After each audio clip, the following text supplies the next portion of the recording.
대선 적대시 정책이 완전히 근원적으로 수정되지 않은 한 육자 회담의 전망에 아무런 영향도 미치지 못할 것이라고 생각합니다. Distorted information that the DPRK government not allow the ordinary people to go out, for work or what. 와 진짜 이런 자료가 있으시구나. 야, 근데 내용이 진짜 빨갛다. 완전 북한 사람이다. On his way back to hotel, he was surprised. Every night he see young children playing, going, without any adults looking after. And he found out that, this Pyongyang city is so safe. 제가 영국 사람들 앞에서 하는 강연 장면입니다. 이 작업 뒤에 책이랑 있는 저것은 런던에 있는 큰 도서관에서 이제 청중들 앞에 놓고 하는데 저거는 꼭 찍어서 제축해서 유튜브에 올립니다. 그리고 그 강연 장소에 갈 때는 북한 외교관이 2명 혹은 3명 정도가 가서 제가 무슨 말을 하는지 체크하고요. 저게 올라가면 유튜브를 통해서 바로 이제 전 세계에 나가기 때문에 쉽게 이야기하면 다 100% 연기한다 이렇게 보시면 됩니다. 아 지금 저기서 우리 아이들은 자유롭다라고 하는데 그러면. 일단 말하는 분도 자유롭다. 예. 제가 북한에서 살면서 그 부분이 제일 안쓰러웠던 것 같아요. 북한에서는 자기 감정에 설득할 수가 없잖아요. 말 한마디 잘못하면 큰 처벌을 받을 수 있기 때문에. 근데 제가 참 어리석구나 하고 느꼈던 적이 한 번 있었는데 남편이 거기서 세포 비서를 했으니까 그 대사관 아이들이고 어른이고 앉혀놓고 강연회를 하는데 김정은께 충성하자 내용은 이런 거죠. 근데 그 소리 쑥 듣고 보니까 제가 좀 화가 나더라고요.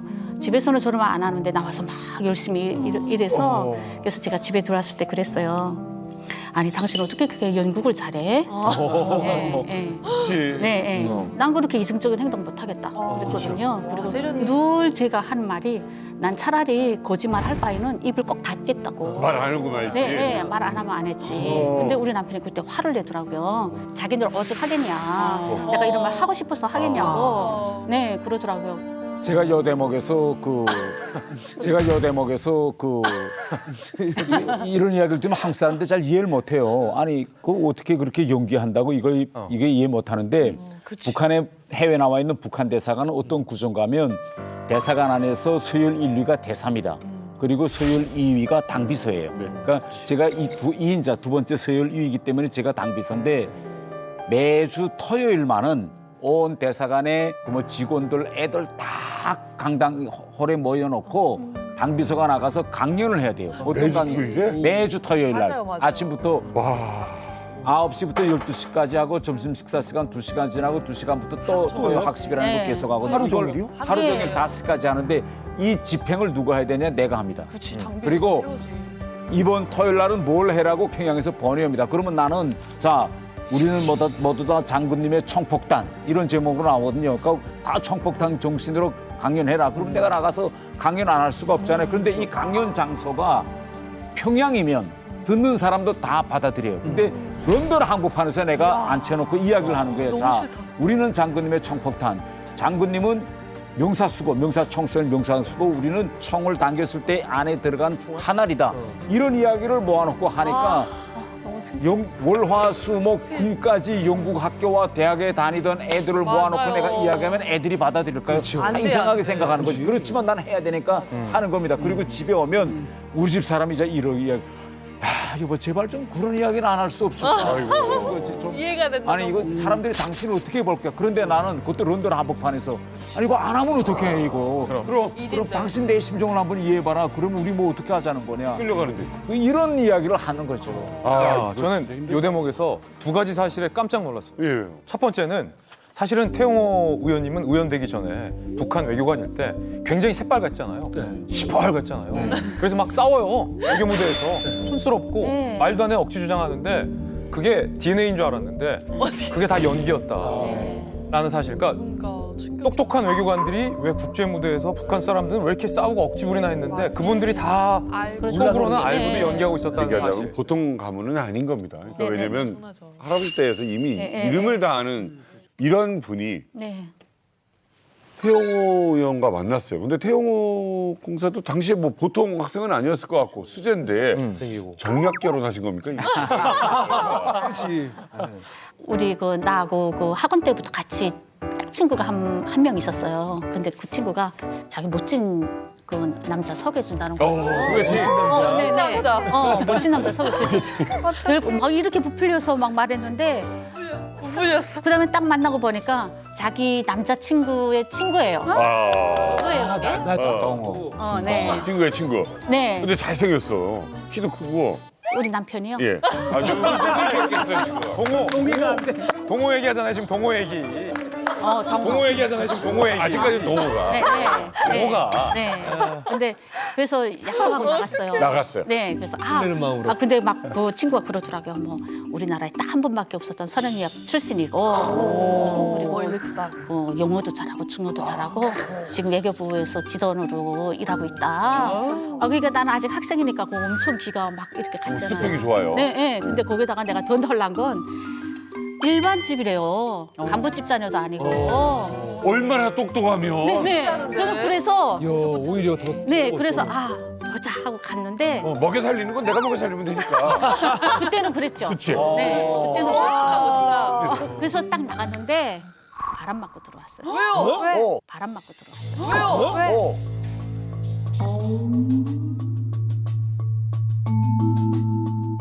그 아니, 근데 안 나왔어요? 우리 집 네. 사람이 북한에서 말하면 금수저잖아요. 완전 그리고 우리는 완전히 밑에 있는데 평사원네 집 아들 만날라 왜 왔느냐. 바로 선은 유학생 출신이다. 이 말 듣고 나와. 선은 유학생 출신이 누구냐면 여러분들이 다 알고 있는 지금 북한 외무상 최선희. 우리 그때 같이 갔거든요. 그다음에 이제 방금 말한 김동호는 북한의 김영남 상임위원장 아들. 뭐 이렇게 내 친구가 구분 애인이었거든요. 그러니까 우리 그때 선원 유학생 출신들은 다 북한의 총리, 뭐 네. 국제부자, 외교부 장관, 뭐 외교부자. 이런 장차관들의 애들만 모아놓는데 네. 내가 거기에 끼어들은 거지. 아니, 동호가 네. 계속 지금 말했던 친구 동호가 네. 김영남 아들이에요? 네. 근데 거기에 의원님이 낀 거예요? 끼었지. 오, 대박. 그때 가보니 나는 그때 벌써 권력이라는 걸 알았어요. 야, 이게 벌써 그 어린애들이 저 그렇구나 한데 근데 내 왜 바람 맞췄는지. 딱 선보는 날 제가 갑자기 충수염에 걸려서 병원에 실려가. 갑자기 충수염에 걸려서 병원에 실려가. 냉장? 냉장이요. 네. 냉장. 냉장이요. 급성 냉장. 명장이 네, 네, 냉장이 터졌죠. 그날. 터졌어요? 네. 그날 당일날. 아니 이거 왜 진짜로? 네, 터진 거 네. 아닌가요? 알고 있었어요. 그때는 몰랐어요. 그때는 몰랐고. 네, 근데 그 친구 명이랑 같이 지금 명이는 자기가 서계자니까 같이 명희. 가서 지금 얼마나 해준다. 기다렸어요? 한 45분은 기다렸던 것 같아요. 소개팅 장소가 어디였어요? 선본 장소. 그게 그 북한의 평양에 그 유명한 식당이 있거든요. 한식 냉면도 잘하는 청류관이라고 있어요. 거기 또 분수가 있어요. 그래서 분수 앞에서 만나자, 여섯명 만나자. 웬일이게. 네, 근데 안 오는 거예요. 어우. 막 그날은 또 뭐 정말 잊혀지지 않게 또 바람이 얼마나 세. 봄이었어요. 네, 봄바람이 또 얼마나 센지. 네. 근데 이때 5에서는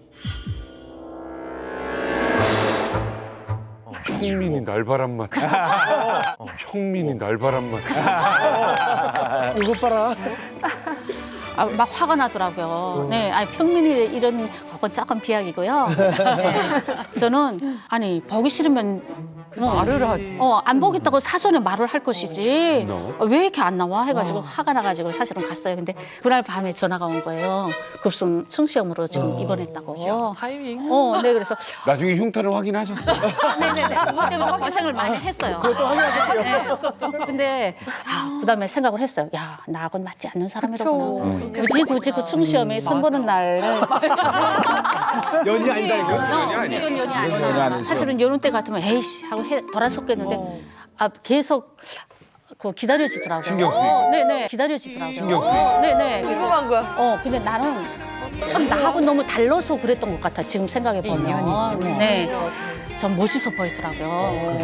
최선을 다하는. 네, 그러니까 최선을 다했길래 그 자리까지 오지 않았을까? 네, 이런 생각에 좀 보긴 봐야 되겠는데, 근데 다행히도 이제 병원에서 태어나면 다시 만나자고 기별이 왔다 하더라고요. 소식이 왔다고. 그래서 또 만났죠. 한 달 후에 만났죠. 여야겐 내가 여대 먹여서 해야 될 거야. 저는 제가 결혼할 나이 되니까 우리 어머니가 하루 애야 좀 앉아라 그래서 앉으니까 이제부터 내가 요새 그 선 보는 것 같은데 어머니는 딱 두 가지만 너한테 부탁하자. 그래서 어머니 말씀하세요 하니까 첫째, 내가 받아들이기 때문에 우리 집에 들어올 여자는 들어오기 전에 부모를 모시겠느냐 안 모시겠느냐 이 약속부터 먼저 받아라. 특히 이게 결혼할 때 맏아들을 가진 부모들은 이게 대단히 중요한 문제니까 첫째, 부모를 모시겠으니까 무조건 약속 받고 만나라. 두 번째는 용모를 하는 여자를 무조건 만나라 이러는 거예요. 그래서 제가 왜요? 그러니까 너는 어차피 외교부에 들어갔으니 평생 외교관으로 살겠는데 아내가 외국에 같이 가서 외국어를 모르면 그 3년 동안 얼마나 답답하겠느냐. 그러니 외국어하는 여자를 만나라. 그런데 외국어하는 여자라는 거 평양세 제가 제 나이에서 동갑이나 뭐 이거 합하면 10명도 안 돼요. 100% 다 간부집에 다 적어도 벤츠 정도는 타는 집 여자들이야. 나 같은 레벨이 안 돼. 근데 동호란 애가 야, 이 어이선이라는 여자가 명남 아들이 이런 좋은 데 있는데 한번 안 볼래? 그런 거에서 내가 맏아들인데 우리 집 못 사는 건 너 알잖아. 근데 우리 집 같은 데 들어와서 부모 모시겠는지 내가 좀 확인해봐. 뭐 확인해본 것 같아. 확인해 봤지? 그때 봤어요. 미리. 근데 또 와서 야 모시겠대 그래. 그분이 그렇게 말했어요 먼저. 와 여기서 거짓말한 거 아니야? 아니, 그 다음날 만날 때 내가 야, 얘가 이 동호 얘가 거짓말했는지 진짜인지 내가 직접 만나서 부모를 모시겠느냐 안 모시겠느냐 확인하리라. 요거 확인하고 더 이어갈 건가 말 건가 결심하고 맞잖아. 내가 맞아. 제일 먼저 물어봤잖아. 네. 어머, 되게 부담스럽겠다. 만나자마자 나는 그런 얘기를. 받아들이다. 내가 그거부터 말했다고. 그러니까 우리 집에 들어올 여자는 시부모님하고 함께 살아야 된다. 그렇지. 근데 그 혜선 씨는 이렇게 행복하게 살아왔는데 모실 수 사는 있겠냐 이러는 거예요. 아, 이 사람이 날 시험해보자는 거야. 처음 부정. 조금 좀 기분이 나쁘더라고요. 네. 아니 그거 어머님이 딱 확인하라는 거니까 확인하라. 근데 엄마 말 다. 그럼에도 불구하고 내가 딱 우리 남편을 딱 보는 순간에 그 눈에서 내가 이 사람하고 살면 평생 마음고생은 안 하겠다 하는 걸 내가 느꼈어요. 이상하죠. 그래서 내가 정말 그런 게 난 모실 수 있다고 막 그랬어. 그래서 철들서 먹긴 할 수 없죠. 있다고? 네. 그때 몇 살이에요? 그때 몇 살이에요? 그때가 22살, 만 22살이죠. 오, 얘기다. 네. 그래서 모시겠다고 했어요. 그랬더니 딱 해가지고 그다음엔 됐죠. 하신 거네 이거. 첫눈에 완전히 말하신 거. 네.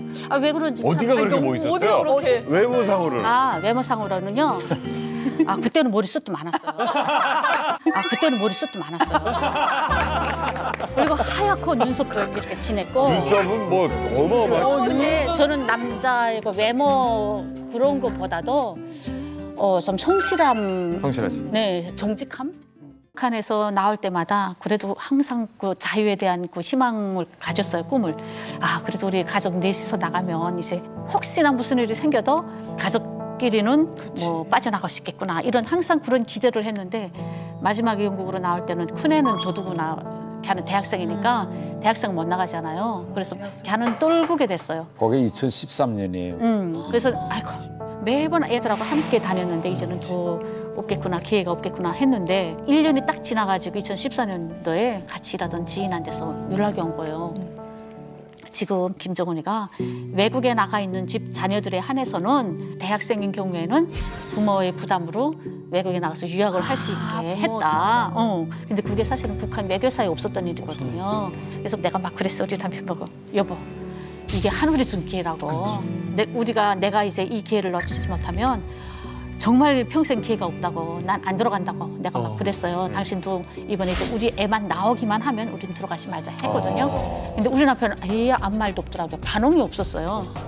그래서 이제 애가 성과적으로 나와가지고 그다음엔 애들이 공부 열심히 하면서 우리 남편하고 나하고 늘 그랬죠. 저녁에 이제 우리 밥 먹기 전에 1시간씩 저 대사관 주변에 산보 운동 삼아서 다니곤 했는데 대사관에서 이런 말을 못하니까 다 이렇게 도청될 수도 있어서 그래서 내가 남편 보고 계속 주입을 했죠. 우린 가야 된다. 근데 우리 남편은 사실은 다 자기도 생각하고 있으면서도 얘기를 안 하고. 내가 나가서 또 괜히 경솔하게 입을 놀릴까 봐 큰일 그런 거예요. 나잖아요. 그러다가 우리 애가 이제 마지막에 6월에 졸업하기로 되어 있었는데 그 6개월 과정안이 줄어들었어요. 왜요? 그 학교에서 과정안이 그 실습 기간이 없어졌어요. 아이고야. 그러다가 애가 그때는 막 북한에서 이제 애들 끝났으면 다 드리고는 했거든요. 네. 끝났는데 왜 있어? 그때 우리 남편하고 나하고는 이제는 결심할 순간이 왔다 해가지고 네. 우리는 될수록 좀 영국에 더 있으려고 그렇게 지금 시간을 끌고 있었는데 거기에 언젠가면 2016년 3월 달경입니다. 그때 또 이런 사건이 또 일어났는데 중국에서 여정업원 집단 이제 탈북. 13명. 예. 해외 북한 식당에서 일하던 근로자 13명이 집단 탈출한 뒤에 어제 입국했습니다. 정부는 이번 사례가 북한에게도 상당한 충격을 줬을 것이라며 대북 제재에 대한 효과가 나타나고 있는 것으로 평가했습니다. 그때 북한에서 뭐라고 이야기했는가 하면 이 여정업원들이 탈북하자는 이 공감대가 어디서 이루어졌느냐. 한국 영화와 드라마를 보았기 때문이다. 그런데 지금 해외에 나가 있는 북한 외교관 자녀 큰애들이 다 한국 영화와 드라마에 미쳐 있다고 한다. 그러니 빨리 25세 이상의 자녀들은 빨리 다시 또 평양으로 들여보내라. 들여보내라. 이렇게 돼서 겨우 2014년에 데려 나왔는데 거기 2016년 3월 달에 끝난 겁니다. 이제 무조건 다 들어가라. 이렇게 이제 결국 우리로서는 선택의 기로가 놓여 있는데 우리 집 사람이 우리 애가 런던에 도착했 순간에 이러더라고요. 하늘이 준 기회를 우리가 이용하지 못한다면 먼 훗날 꼭 우리도 후회하고 애들도. 자식들은 우리 부모들 보고 아빠 엄마 그때 우리를 자유롭게 만들 수 있었잖아. 맞는 쉽게. 얘기다. 그런데 우리를 결국은 그때 끝까지 데리고 북한에 들어와서 지금 우리가 이렇게 됐다라고 당신 꼭 원망 소리 듣을 거야. 그러니까 이 내가 시점에서 빨리 결심해. 이 이야기를 현명하시다. 계속 나한다는 거지. 대단하시네요. 막상 생각은 해도 당황스럽기도 하고 그럴 것 같아요. 네, 근데 그 당일 딱 그날에 남편이 그러더라고요. 너 탈북 그 확고하냐? 딱 그날 떠나기 전에 네. 자, 다시 한번 생각해보라. 확고하지. 마지막까지. 그 용어도 탈북이란 말이에요? 아니면 그때 처음으로 탈북이라는 말을 했어. 그때는 뭐 어디 우리 남아야 되겠지? 뭐 그렇지 않으면 뭐 어떡할까? 뭐 이 정도로 나눴다면 그때는 딱 남편 입에서 탈북하라. 너 그게 확고하냐? 용어가 이러더라고요. 탈북이란 용어가. 네. 그래도 쉽지 않은데. 근데 나는 지금까지는 계속 가야 된다 하면서 그랬었는데 정작 딱 듣고 보니까 심장 펑펑 내려앉는 거예요. 그렇죠.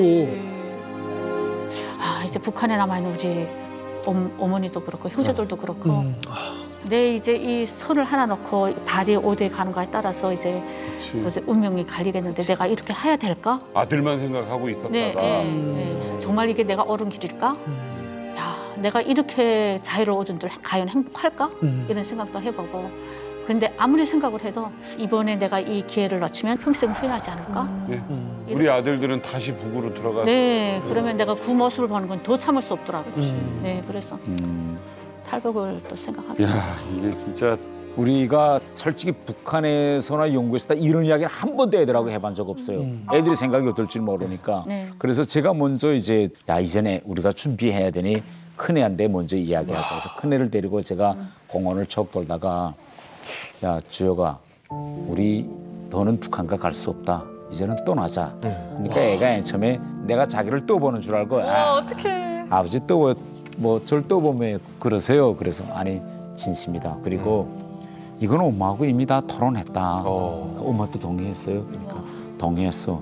난 그 말 처음 듣어요. 그러니까 아이가 가만히 있더니 부모님들이 그렇게 결정해 주신다면 저희들은 정말 좋겠는데 차마 저희가 부모님들 보고 마음은 있었는데. 저희가 부모님들 얼마나, 보고 뭐랬겠어요. 본인 생각해보세요. 본인들이 지금 아이 때부터 걔들은 초등학교, 중학교, 대학까지 영국에서 살아난 애들인데 아니 영국에서 살던 애가 북한 애가 산다는 게 이게 말도 안 되죠. 그러나 부모의 뜻을 따라야 되기 때문에 그런데 부모가 이 말을 꺼내주니까 너무 감사하다. 정말 저는 너무 감사하다. 그런데 아버지가 이겨낼 수 있으세요? 그렇게 되면 같이 아버지를 보증해줬던 그 선배들, 같이 일하던 대상한 저 사람들, 우리 친척들, 뭐 숱한 사람이 불이익을 보겠는데 이 모든 책임을 아버지와 어머니가 다 져야 되는데 우리를 위해서 괜찮겠어요? 그렇게 물어보더라. 그래서 어차피 우리가 다 책임질 걸 다 책임지고 우리 소망은 다른 거 없다. 너희들만이라도 대한민국에서 좀 표현이 자유롭게 살면 우리는 더 바랄 거 없으니까 너희만 오케이 하면 갈게. 그러니까 아버지 감사합니다. 아이고. 오히려 네. 생각이 있었던 거지만 말을 못했네. 근데 저는 그거 처음 듣거든요, 지금. 애들이 어떻게 우리 남편하고 같이 얘기한 건 모르는데 저는 막 조마조마해서 기다렸어요. 애들 반응을 모르니까. 애들이 안 가겠어요. 이거 컴퓨터잖아. 네. 근데 우리 큰애가 얼굴이 환해가지고 들어오더라고요. 그래서 결심이 옳았구나. 네. 실행하기 직전 마지막 날 가족의 분위기는 어땠어요? 우리 내일이잖아. 그러니까 내일 일단 대사관 밖을 무사히 나가야 돼요. 근데 이걸 대사한테 뭐라고 구실을 붙여서 나갈 것이냐 계속 생각하는데 그런데 그때 일요일 날 보니까 영국하고 포르투갈하고 축구 경기가 있는 날이 있었습니다. 그래서 연말 나가자. 왜 그러는가 하면 영국에서는 축구 경기 보러 다 팝에 가요. 맥주집에. 맥주집에 가는데 우리 애들이나 나나 엄청 축구 광이거든요. 그러니까 포르투갈하고 영국 축구는 팝에 나가 보겠습니다. 그러면 대사도 그래 이렇게 할 것 같아서 일단 그렇게 날짜는 그렇게 정하고 그런데 만약 이거잖아. 대사도 축구도 광이니까 같이 가자 이러면 또 없고 오마이갓. 아유 부장님. 음식 챙겨. 그럼 이거 또 뭐라고 또 구실 내리고 그다음에 이러면 안을 다 생각하면. 그다음에 몇 가지를. 평소에 이런 거 이야기할 때는요 말이 자연스럽게 나오는데 이거야말로 마지막 그러니까 이거 알고 한마디로 그 사람하고 관계 끝나잖아. 그럼 내가 막 이러면 그래서 집에서 혼자 이렇게 훈련도 해봐가지고 이러는 거야. 맞아. 어떤 느낌인지 알아. 그다음에 마지막 날에 이제 내리면 끝나잖아요. 같이 지나던 이 친구들하고 다 끝나는데 우리 집 사람은 잠이 올까? 우리 집 사람은 잠이 안 와. 뭐 할까 내가 보니까 집 청소를 하기 시작하더라고. 깔끔하게. 분명 다 와서 이제 볼 거야. 나는 솔직히 그 우리 대사 현악봉 대사하고 나하고 같이 맞아요. 평양 외국어학원 동문이에요. 근데 이 사람하고 진짜 형님 동생하며 지내던데 내가 떠나면 이 사람 운명이 어떻게 될까 뻔하잖아요. 맞아. 그래서 그게 걱정이었어요. 그다음에 마지막에 내가 편지라도 써놓고 가자. 왜 마지막에 거짓말아 속이고 가잖아. 축구 보러 간다고 한국으로 오는데 내가 편지에다 대사 동지 정말 미안합니다. 막 지금도 눈물이 나요. 이렇게 정말 대사 동지는 형으로 대해줬는데 내가 속이고 간다. 근데 어쩔 수 없지 않느냐. 그래서 가는데 통일될 때까지 꼭 건강하게 지내라. 꼭 만나자.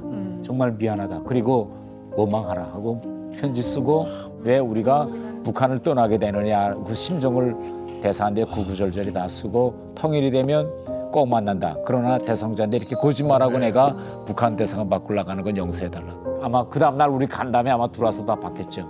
예.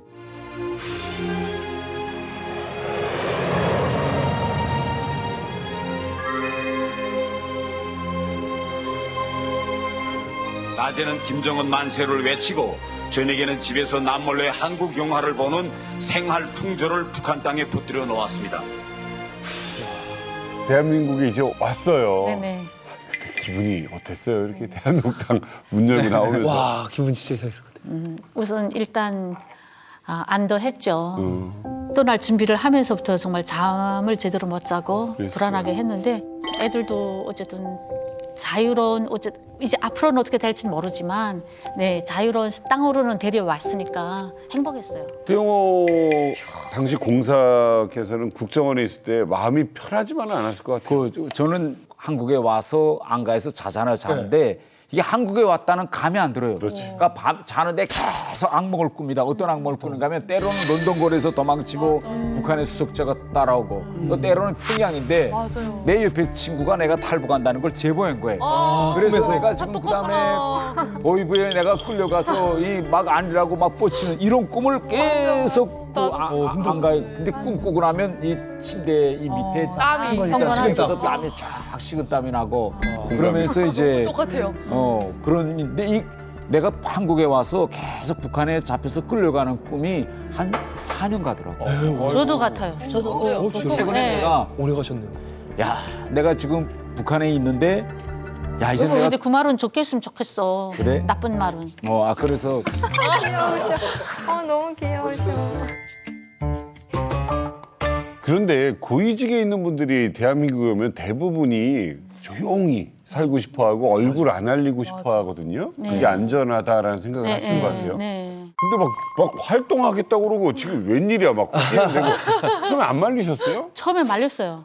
처음에는 막 아니 여기 무슨 뭐 국회 아니 여기서 평생 하신 분들도 그거 하기가 쉽지 않은데 응, 나갔다 무슨 망신을 당하려고 그러냐 하면서 처음엔 저도 그랬는데 국회로 나오기 전에 사회 시민 활동을 좀 하면서 그때부터 벌써 남편이 자기는 북한 인권을 위해서 뭐 사실 한국에서 이렇게 환영을 해줬지만 사실 북한에서 또 어떤 반응을 보였을지 화면으로 한번 준비했습니다.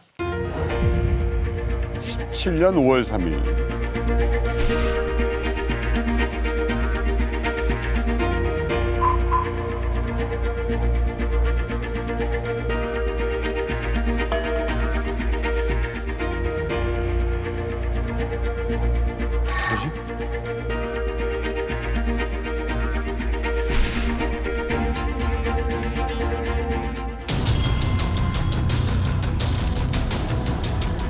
제 누나하고 동생이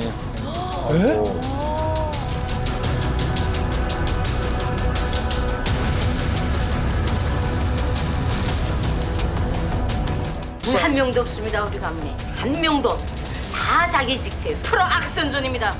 그자는 한 생을 그렇게 목을 잘라서 쓴 담둔에 넣어내는 시원처럼 있어.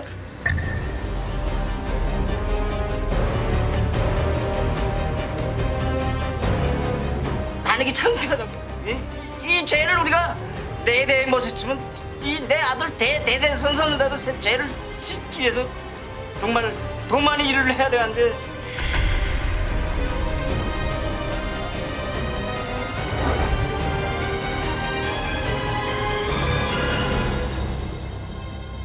가족들 영상을 보시고 나서 태영호 의원님 어떠셨어요? 저는 그때 정말 가슴이 아팠고 야 이거 내가 우리 누나하고 그다음에 우리 동생한테 정말 많은 죄를 지었구나.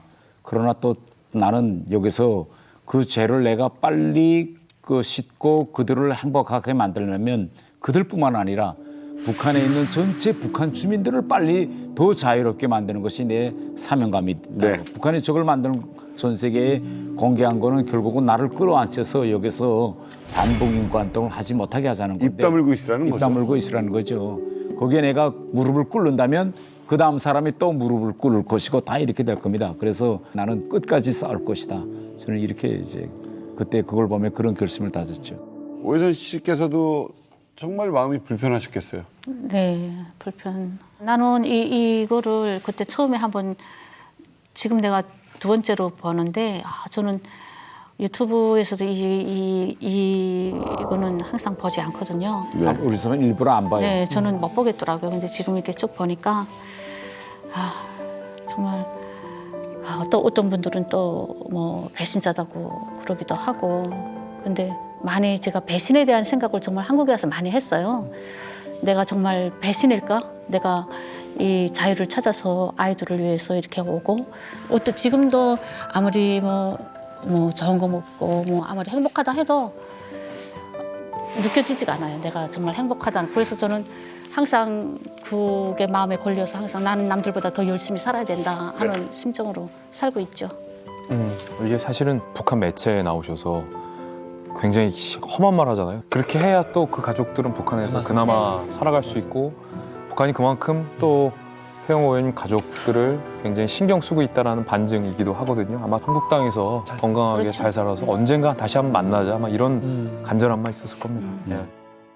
영국에서 골프 아카데미를 운영하고 있는 권정현이라는 프로님이 북한 대사관에 찾아옵니다. 와서 한국 사람. 네, 한국 우리나라. 이분이 와서 그때 당시 우리 북한 대사 이용호 대사에게 자기가 골프를 배워주겠다고 해요. 그런데 골프를 열심히 하댔는데 갑자기 정보가 하나 날아왔습니다. 딸랑 평양에서 김정일이라는 데서 직접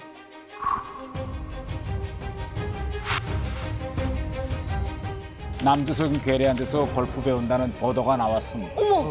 보고할 것. 보고할 것. 그래서 저희들이 이게 아니 몰래 진짜 그야말로 몰래 가서 배우는데 어떻게 알았을까?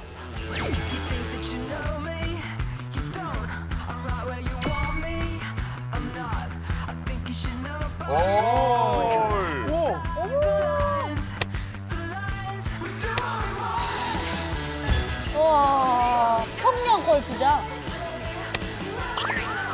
골프 선수들과 배우가들 또 일반 손님들도 처음 우리 골프장에 와보면은 여기 꼭 다시 와서 골프를 배우겠다는 우리 웃음을 불러일으킬 수 있게 골프장은 더 재밌게 즐기게 돼요.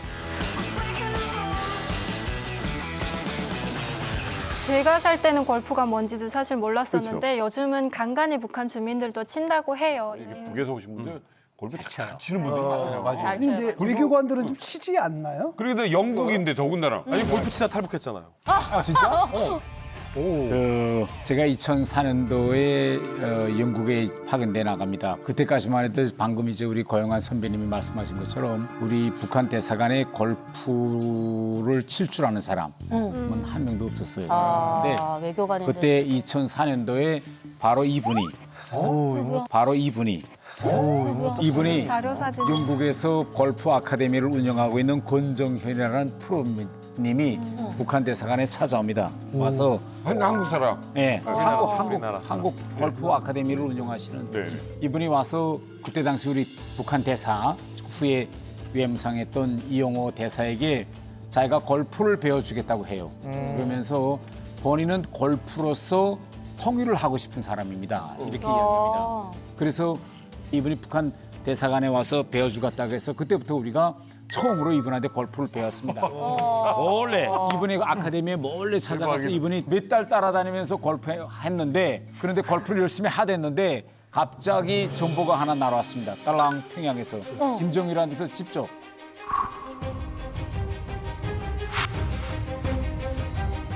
남두성 괴뢰한 데서 골프 배운다는 보도가 나왔습니다. 보고할 것 보도가 나왔습니다. 보고할 것. 보고할 것. 그래서 저희들이 이게 아니 몰래 진짜 그야말로 몰래 가서 배우는데 어떻게 알았을까라고 했는데 바로 이 기사 때문입니다.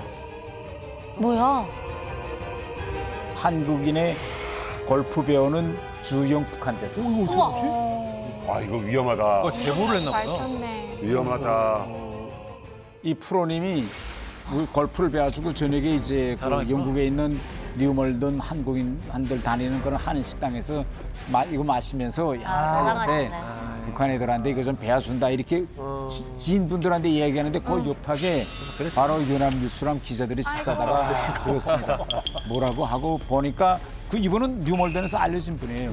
그래서 저분이로구나 하고 와서 지켰죠. 그 지켜보니까 오후에 이제 몰래 북한 대사관 사람들이 차가 내고 내려서 야금야금 들어가서 배워. 그래서 죽을 뻔했고요.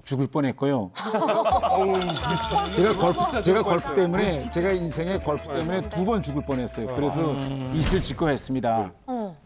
근데 우리가 살아난 원인은 그때 당시 북한 대사였던 이용호 대사가 비서실장입니다. 우리로 말하면 비서실장 같은 그분의 아들이 그러니까 김정일의 가장 큰 측근의 아들이 대산이 용서해 준 거죠. 다시 말해서 겨우 목숨을 건졌고 두 번째로 제가 골프 때문에 죽을 뻔한 거는요. 평양에 영국 대사 데이비드 슬린이라는 대사가 왔습니다. 평양에 와서 생활해 보니까 아무것도 할 거 없어요. 뭐 재미없고 그러니까 그다음부터 이 사람이 에이 그러면 골프나 치자라고 그다음부터 골프 치러 다녔는데 골프채를 항상 차에다 놓고 다녔어요. 하루 식당에서 가서 식사하고 나오니까 뒤 유리를 까고 그 골프채를 도둑질해 갔습니다. 진짜로 유리를 까고 깐 자동차 그대로 몰고 외교부에 와서 제가 그때 영국 담당 국장이었는데 만나자 나오라니까 나가니까 아니 채를 거저 도둑질해 갔으면 말을 안 돼 이렇게 차에 유리를 까고 이거 꺼내 갔다. 당장 이거 찾아달라 이런 게 어떻게 찾겠어요. 근데 북한은요 대사들이 이렇게 항의하면 김정일한테 북한은 일보라고 합니다. 일보로 보고했어요 김정일한테. 그러니까 김정일이가 당장 잡아라. 이거 못 잡아내면 큰일입니다. 잡으라. 그래서 이제 잡는 작전이 시작됐죠. 이거 누가 도둑질해 갔느냐. 조선인민군, 북한군 병사가 이걸 도둑질했는데 이 사람은 이게 골프라는 걸 모르고 가방에 하도 못 있으니까 그 안에 진기한 뭐 있는 줄 알고 깨고 가죽 가서 열어보니까 쇠덩이밖에 없어. 이게 뭔지 몰라 이 사람이. 분명히 값진 건데. 그래서 그다음에 이 사람이 이걸 팔아야 되겠으니까 그 아이언만 꺼내가지고 여기다 이렇게 여가지고 장마당에 갔습니다. 장마당에 가서 조용히 장사꾼들한 데다가 정마당에 가서 이렇게 보이고 이거 안 사겠냐니까 아는 사람이 없어. 또 이렇게 욕고 또 그런데 북한은 이거 우리 말하면 경찰 사회 안전원이라고 하는데 안전원들이 이걸 도둑질해간 사람이 골프채라는 걸 알고 도둑질해가지 않았을 것이다. 이거 북한에서 쓰지 못하는 거. 머리 잘 썼네. 분명히 이거는 어디다 팔려고 할 것이다. 그래서 골프채를 사진을 찍어가지고 모든 장마당에다가 이걸 팔려는 사람은 제보자가 했는데 현상수배. 현상수배 했는데 며칠 만에 또 하나 이고 또 갔어. 가서 자 이런 거 하나 멋있는 건데 사는 사람 없냐. 바로 잡힌 거예요. 그래 2주일 만에 한나그서 그대로 된 골프채를 못 팔았지 뭐. 놓고 영국 대사 오세요 하고 가니까 찾아서 저 대사가 깜짝 놀랐어요. CCTV도 없는 나라에서. 아니 이걸 어떻게 찾았느냐. 이거 자기는 그저 와서 항연했지만 이거 찾을 생각은 꿈에도 안 했다.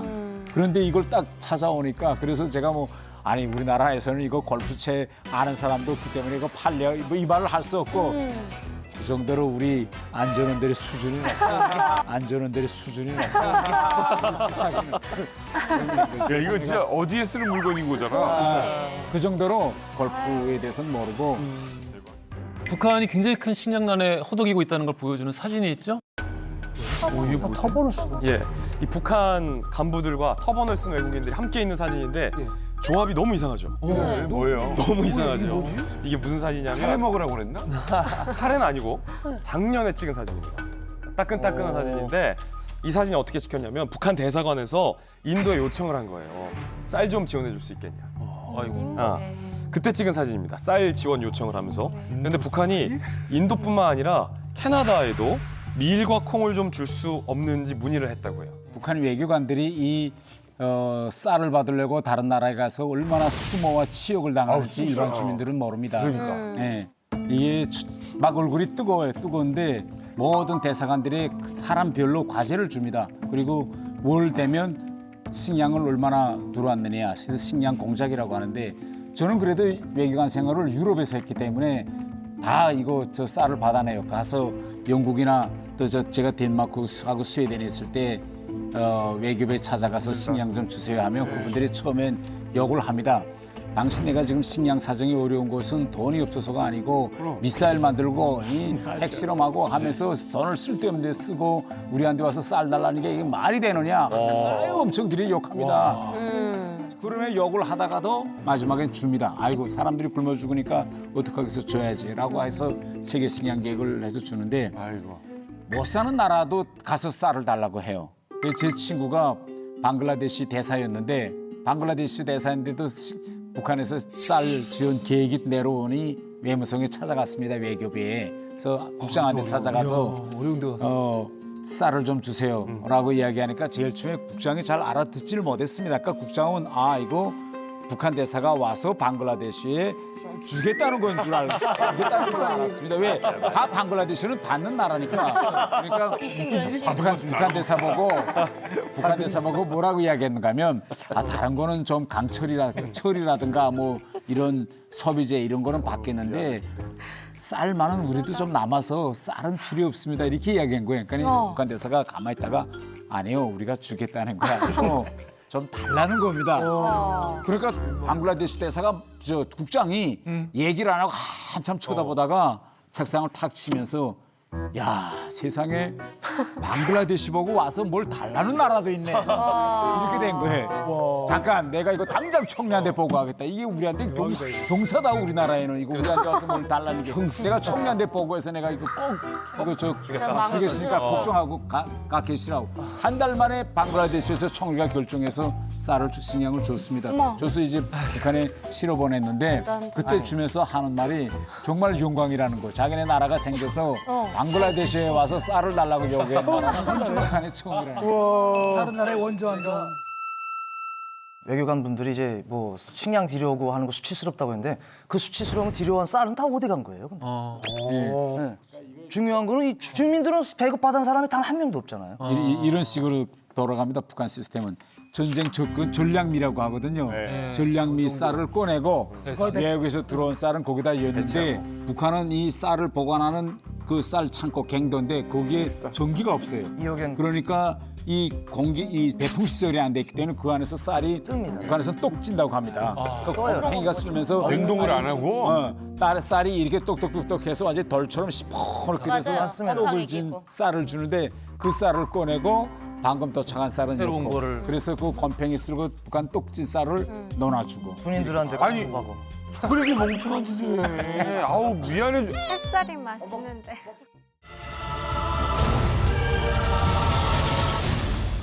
북한에서 탈북민들에 대해서 생각하던 거하고 현실적으로 제가 여기 와서 느낀 거하고 많이 차이 나요. 그래서 뭐 이 차이 나는가 하면 제가 한국에 오기 전에 한국이란 나라에 대해서 생각한 거는 한국은 3, 40년이라는 매우 짧은 기간에 경제적으로 성장하고 민주화를 일으킨 이런 나라다. 대신 이 나라는 이 한국에서 살자면 경쟁력이 대단히 치열하다.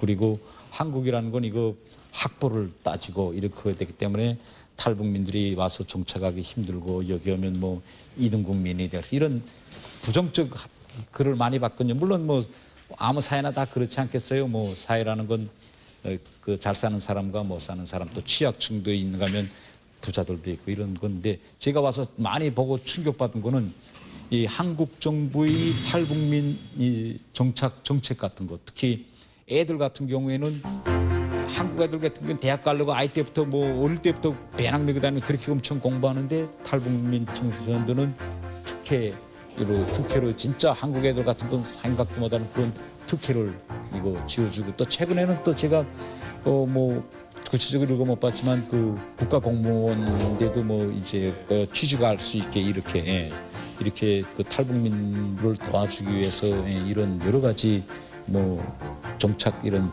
정책들이 있더라고요. 있어서 이거에 대해서 지금 일반적으로 북한 사람들은 잘 몰라요.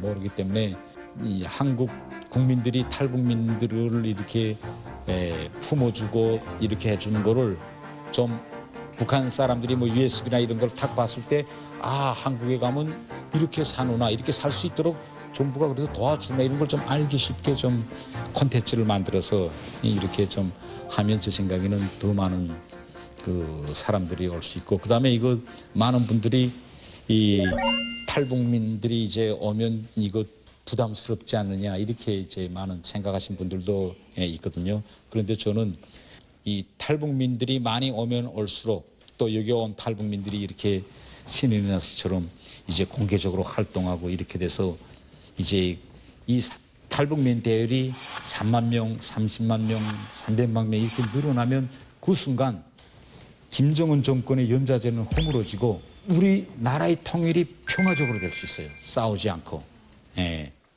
와. 우리가 솔직히 말해서 지금까지 우리 민족의 운명을 어느 때 한번 우리 민족의 운명을 결정한 적이 없었어요.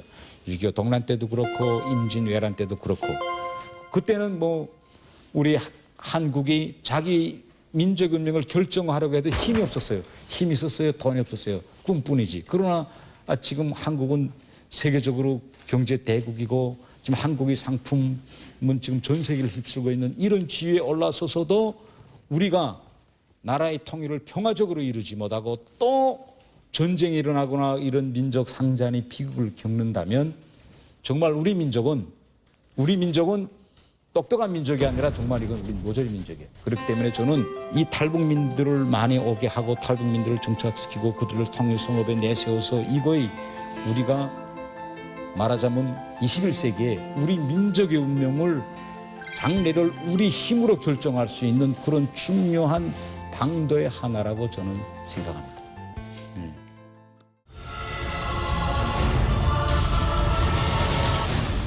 지금 뭐 발칵 뒤집혔죠.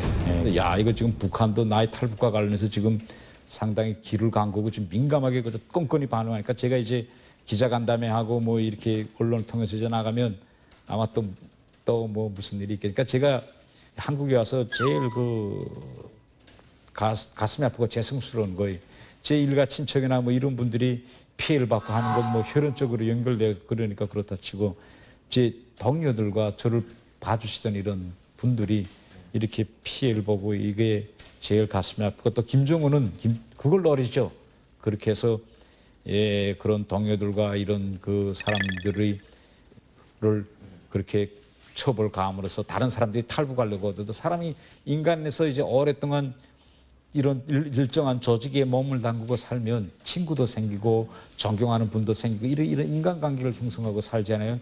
이런 인간관계를 형성할 때 사람이 새로운 내가 출발하겠다. 그러면 결국은 자기 가족 또 자기가 지금까지 같이 살고 있던 그 동무들 이런 모든 인간관계를 다 자기가 끊고 그분들을 정말 힘들게 만들고 이제 그러니까 이런 요소들을 제도적인 장치를 다 해놓고 있는 거죠. 우선 뭐 누가 탈북했다 하면 가장 중요한 거는 누가 그 사람을 추천했느냐, 누가 그 사람을 추천했느냐. 뭐 알잖아요. 북한에서 외국에 가려면 이렇게 다 손도장 다 찍고 이 사람을 담보해야 되겠네요. 보증인들 또 이런 제가 해외 나갈 수 있도록 도와준 이런 간부, 인사계통 일꾼들 이런 사람들이 피해를 보죠. 뭐 제가 말하자면 저 때문에 정말 많은 사람들이 다치게 되는데 정말 이걸 생각하면 막 진짜 죄송스럽습니다. 제가 지금 제일 가슴 아픈 거는 제 말하자면 형제들 그다음에 일가 친척 애들이에요. 다른 어른들은 뭐 그렇다 치고 이제 탈북자 가족은 아시지만 북한에서 교육의 권리를 주지 않잖아요. 학교에 갈 수 없거든요. 대학에 못 가거든요. 그런데 사람이라는 건 공부할 적기가 있잖아요. 적기가 있는데 제가 이렇게 와서 그 대학에 가고 이렇게 공부해야 될 제 조카 애들이 대학을 못 가고 이제부터 뭐 진짜 수십 년세 동안 그런 그 비참한 그런 처지에서 산다고 생각하니까 그게 좀 제일 가슴에 걸려요. 그래서 제가 항상 제 애들한테 말하거든요. 너희들은 혼자서 10사람의 삶을 산다. 너희들이 이 서울에서 보내는 한 초는 북한에 있는 너희 모든 사촌들이 보내는 그런 한 초라고 생각하고 정말 열심히 살아서 앞으로 너희가 한국에서 큰 사람이 돼가지고 그리고 내가 북한에 가서 너희 그 사촌들을 조카들이랑 형제들 다 좀 너희가 돌봐줄 수 있게 이렇게 네가 여기서 좀 잘해라 이렇게 저희가 매번 제가 아침마다 자식들 그렇게 채찍질하면서 그렇게 살고 있어요. 검사님은 나중에 우리 남가북이 통일이 되잖아요. 네. 그러면 어디 가서 살고 싶으세요? 저요? 저야 당연히 평양에 가서 우선 첫째로 평양을 좀 그 한국 서울처럼 좀 보란듯이 일떠세요. 제가 한국에 와서 보니까 한국에서 이거 집을 엄청 잘 짓거든요. 그런데 지금 이 한국이 기준으로 볼 때 아마 평양시는 다 허물어야 할 거예요. 예를 들면 지진 뭐 이런 데 견딜 수 없게 이 한심하기 때문에 저 건물은 대부분 다 제 생각엔 다 짓고 다시 하고 좀 통일된 다음에 제가 해보고픈 거는 좀 집을 좀 지어보고 싶고 다른 하나는 북한에 도로가 연락하기 때문에 제가 좀 이 도로하고 철길 이런 거 좀 누구 이런 건설회사들하고 합쳐서 좀 하고 도로 철길 이런 사회 간접 시설 공사 이런 걸 좀 제가 좀 해보고픈 이런 생각이에요. 그래서 서울부터 평양 단동까지 좀 고속도로를 쫙 닦고 제가 명동에 가보고 제가 완전히 놀랐어요. 명동 보니까 완전히 중국 여코들이 꽉 뭐 한국말 들어보기 힘들 정도로 중국 여코들이 꽉 찼거든요. 그래서 제가 그걸 보면서 야, 저 비행기와 배 타고 오는데 저렇게 중국 여코들이 지금 서울 장안에 꽉 찼는데 앞으로 통일이 돼서 6년으로 중국하고 연결된다면 아마 저쪽 단동에서 또 서울로 들어오는 도로는 아마 여코 차로 꽉 밀 거예요. 아마 그때는 차로 다 자기 승용차다가 갖고 그러면 뭐 아이고 한국인들은 만드는 제품 이런 면세점 뭐 이런 거만 팔아도 잘 살 수 있지 않을까. 그다음에 지금 동해가 얼마나 아름다워요. 그런데 지금 중국 동북 삼성의 중국인들 같은 경우에는 바다 구경을 못해서 막 그렇거든요. 이 아름다운 동해를 직선도로 닦고 고속철도 놓고 하면 아마 제 생각엔 1년에 뭐 수천만 명이 올 거예요. 그러면 뭐 우리 한국 국민들은 안전자리에서 물건을 만들어서 팔고 잘 살 수 있지 않을까. 그래서 이런 좀 건설분 이건 제 개인 소망인데 건설을 좀 한번 해볼까요?